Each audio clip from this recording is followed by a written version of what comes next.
This is Mario. Mario is the head of research at Noma in Copenhagen and an expert in fermentation. This is Shaoxing. It's an old canal town a few hours south of Shanghai. It's famous for wine, fermentation, and stinky food. Mario, meet Shaoxing.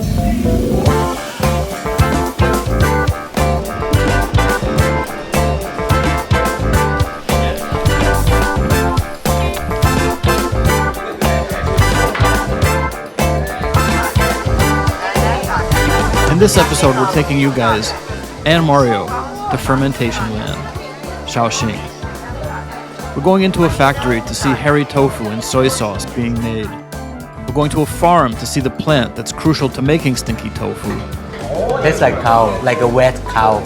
We're gonna eat some incredible stinky tofu. So you ready? 1, 2, 3. And then we're going to a restaurant that's famous for how stinky some of its fermented dishes are. Woo! Man, these are pungent. Okay. Oh man.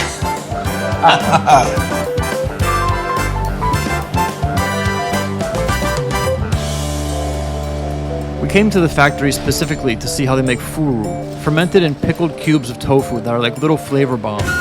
The first step is make tofu.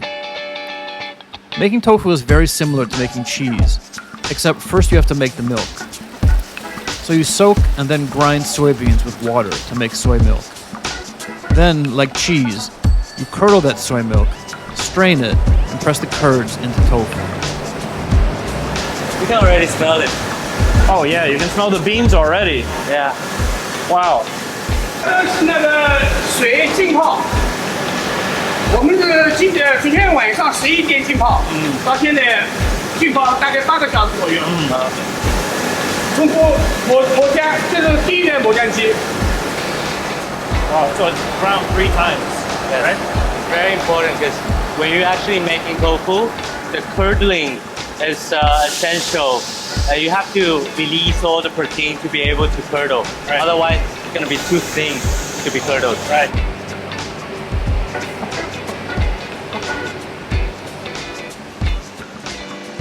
I wish I had this in Noma. After they make tofu, they inoculate it with a food-safe mold and let it work its magic in a controlled environment for a few days. I used to do this by myself, you know, because nobody has told me how to do it before. And now I'm seeing like all these How they people. really do it. Exactly. These are your people. Yeah, my people. And also doing it in a massive scale. Oh my god. Look at this. The mold grows a coat of fuzz on the surface of the tofu, which is the real magic trick. That fuzz, the mycelium, is actually protecting the tofu from bacteria and bad fungi, while enzymatically breaking down the tofu's proteins and fats. This is the stage that the tofu is turning from just dried bean curd into a creamy umami bomb. So this is it, the finished product. Ooh. Perfect for spreading on toast, putting a little in kanji, dosing in the hongxiao roe.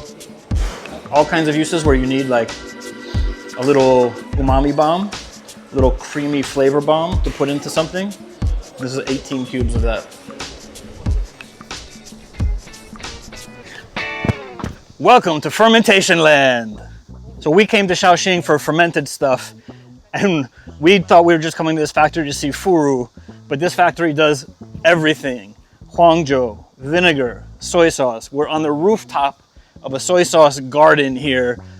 We've been doing so many different ferments in Noma. We have made our own soy sauce. We have made our lacto-fermented, garum, blah, blah, blah, you name it. But never at this scale. It's crazy. Fermentation is the main role player of this whole processing. This is gonna get a bit nerdy. So in the inoculation stage, you will inoculate Aspergillus. In this case, either Oryzae or Soja.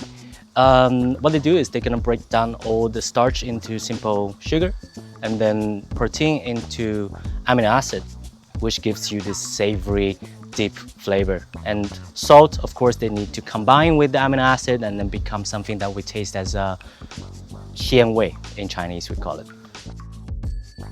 You got that? You can't go to a factory in China without having lunch with the boss. And at Shaoxing, the company that runs this factory, that means a lot of fermented food and hot soy milk to drink. This was the first of several stinky meals.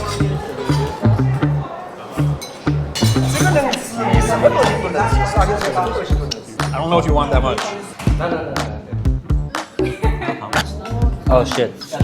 Holy shit. Very strong. Okay. But the thing about this is that the smell is really strong, but then the taste is supposed to be really savory. Supposed to be. So you ready? 1, 2, 3.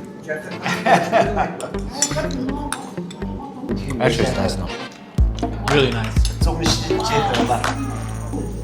okay, it's fine. Ah, this is difficult. That's all you put? Come on. I'm taking the small bit. It looks real funky. Is this too much? That's a big chunk.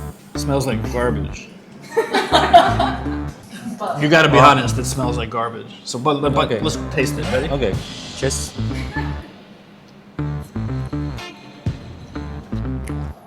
Actually, it's pretty good. It is good. It is good. It's true. It smells terrible and tastes actually pretty nice. Like a blue cheese or like Like a very strong blue cheese. a very strong blue Pastrami. cheese or a century egg. A mixture of the both. I will eat a little more. It's a bomb. It's a shin bomb. An umami bomb. If we have to say umami, it's an umami bomb. How many times is he gonna blink? 1, 2, 3, 4, 5, 6, 7, 8, 9, 10, 11. Doesn't sound like so. Absolutely not. Swallow. Swallow.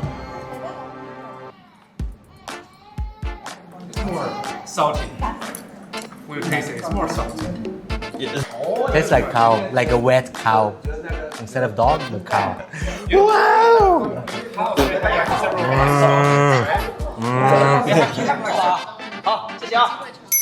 So Shaoxing is famous for furu, but it's even more famous for stinky tofu. It starts the same, with squares of tofu made from soybeans. So where does the stink come from? For that, we had to find a farm out in the countryside.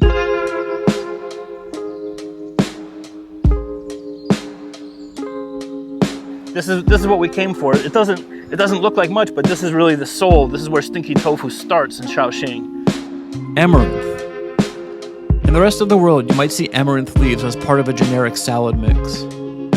In China, we stir-fry the leaves when they're young and eat them as a vegetable. But what makes Shaoxing so special is that they ferment the overgrown amaranth stalks, and they use the brine from that process to soak tofu. That's where the stink comes from. Amaranth brine. They actually eat the stalk too after it's fermented, and it becomes very soft. And it's a really clever way to eat something that in its original form can no longer really be eaten as a vegetable. But once it's sat in the brine for a while, you get the brine, which you use to make stinky tofu, and then you get the stalks, which you eat on its own because they get kind of mushy. The flavor is kind of like an over-pickled pickle. You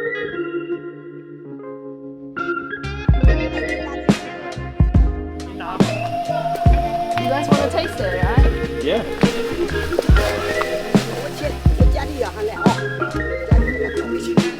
We just came out here to look at Granny's amaranth stalks, and look what we got. Look how we got this. We got handfuls of stalks. We have the fermented stalks, which she jarred up for us in her living room. We have some gourds, which I guess we'll try to cook later or take home with us. And we had to fight her off from picking all her eggplants and all of her other little veg that she had in her kitchen garden. We had to run away from her before she just loaded us up with the whole farm. She almost teared down the whole field of amaranth. Before we could run after her, she was out there with the hoe just knocking down the amaranth stalks. Like many cities in eastern China, Shaoxing's history goes back millennia. It's probably most famous for the yellow wine it produces, which is named after the city, and for being the birthplace of Lu Xun, the father of modern Chinese literature. But within China, it's just as well known for its laid-back Watertown vibe. The city's full of canals, bridges, whitewashed buildings. And even if it's a city of 5 million people, parts of it still feel like a much older, more relaxed China.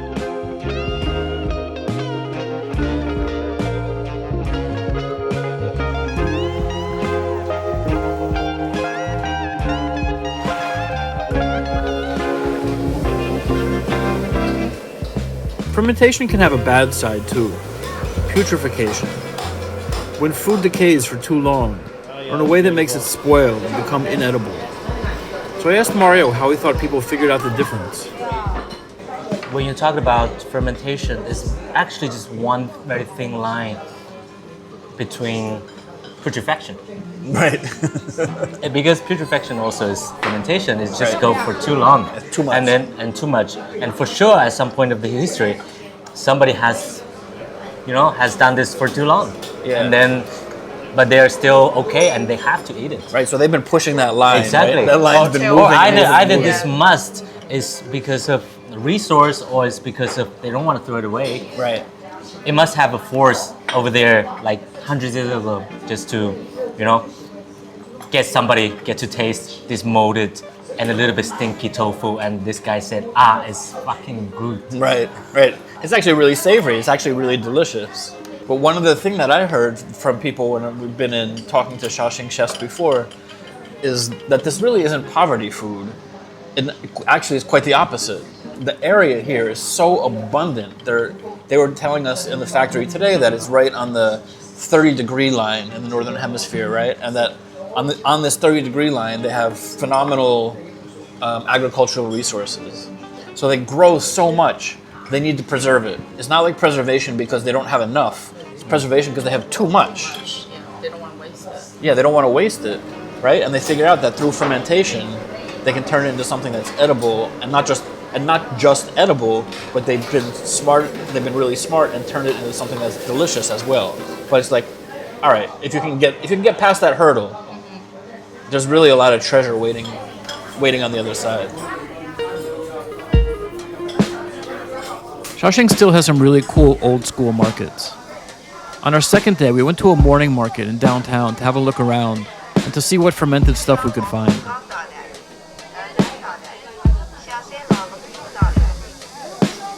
So, could you guess what microbes or what's happening in here? This is definitely a little bit ammoniac. This is ammoniated. This is So it's broken ammoniated. down a lot. The proteins have broken down past amino acids. Probably what is happening is that also the tofu that she's making over there, that is producing a lot of this Bacillus subtilis in a way that it produces ammonia flavor, and then they reuse the brine again, and then this what is end up here. Yeah, totally. I would say the exact same thing. That's exactly what I was thinking. What Chris is having here is like 1,000 sheet of dry tofu that has been molded and been. Oh, this is strong. This is much stronger than the one we ever had. It's like layers and layers and layers of tofu that's been pressed, so it's really as thin as canvas and looks a little bit like canvas, and then bound together and then stinkified, funkified. Everybody likes this stuff. This one really smells like a cheese. It does. It does. Really- Almost like a very nice goat cheese in a way. We should keep it in the car for 2 hours. No, In the don't do summer that. Shaoxing heat. I will take a different car.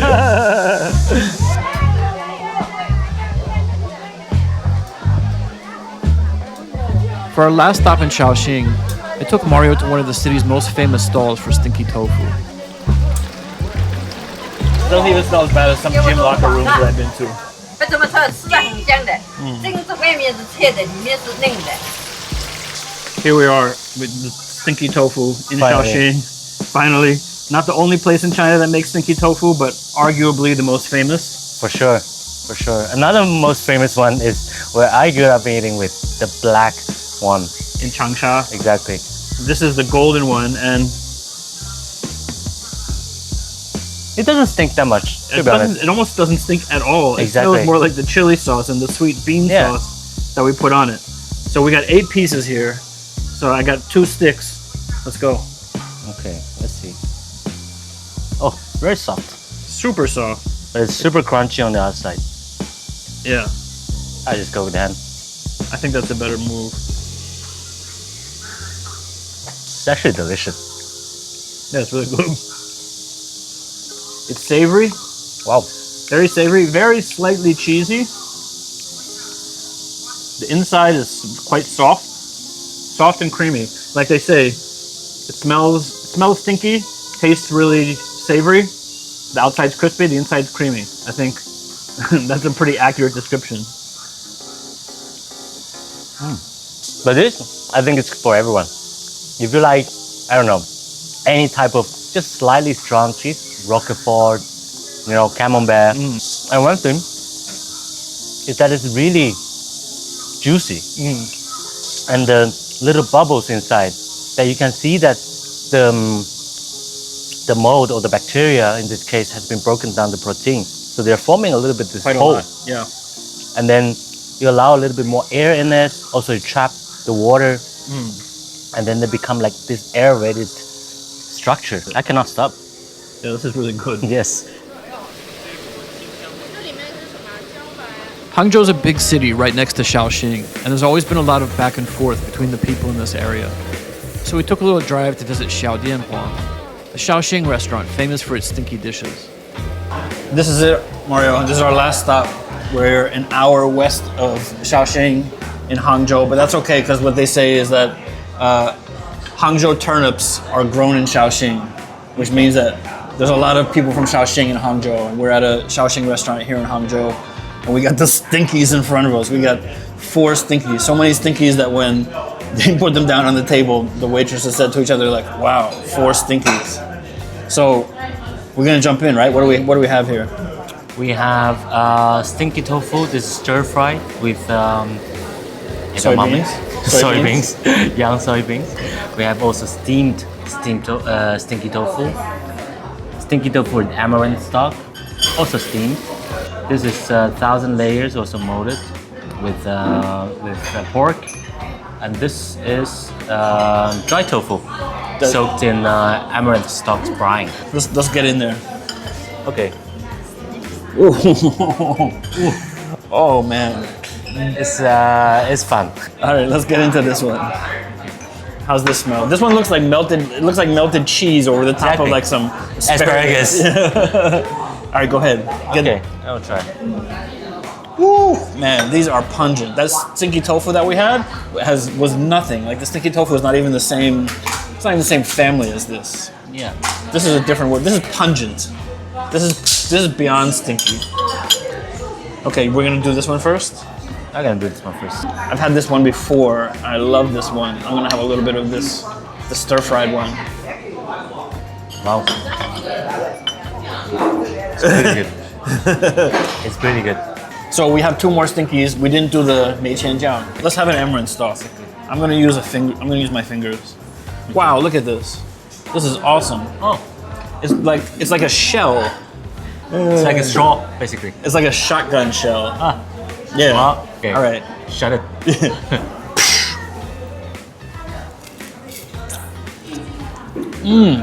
Wow. Wow.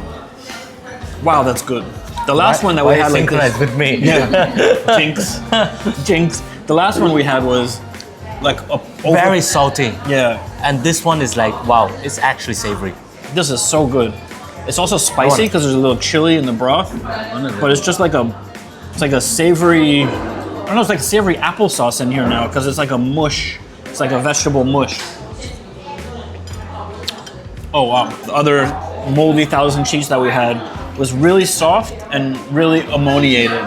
It felt like it had gone too far. Let's see how theirs is.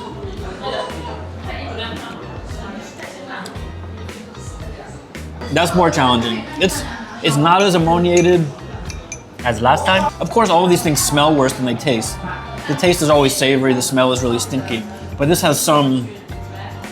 There's some stink in the taste.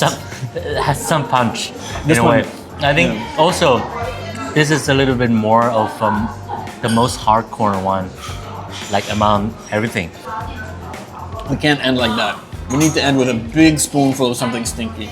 Oh, We didn't come to Shaoxing to eat non-stinky food, right? okay. We didn't come here for the chicken and the rice.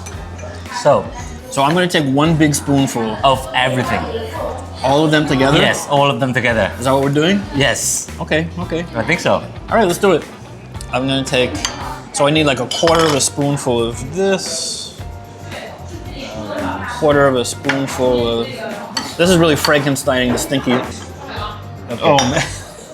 I will drown them in vinegar. No, come on. I'm going. No, I'm going full on. No, okay. no vinegar for me. vinegar for me.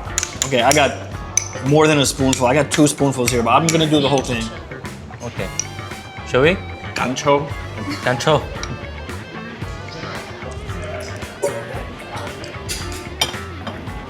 Oh, I love my vinegar too. So good. It's nice. They're better together. Exactly. It's like, We should tell the chef. wow. That's stinky.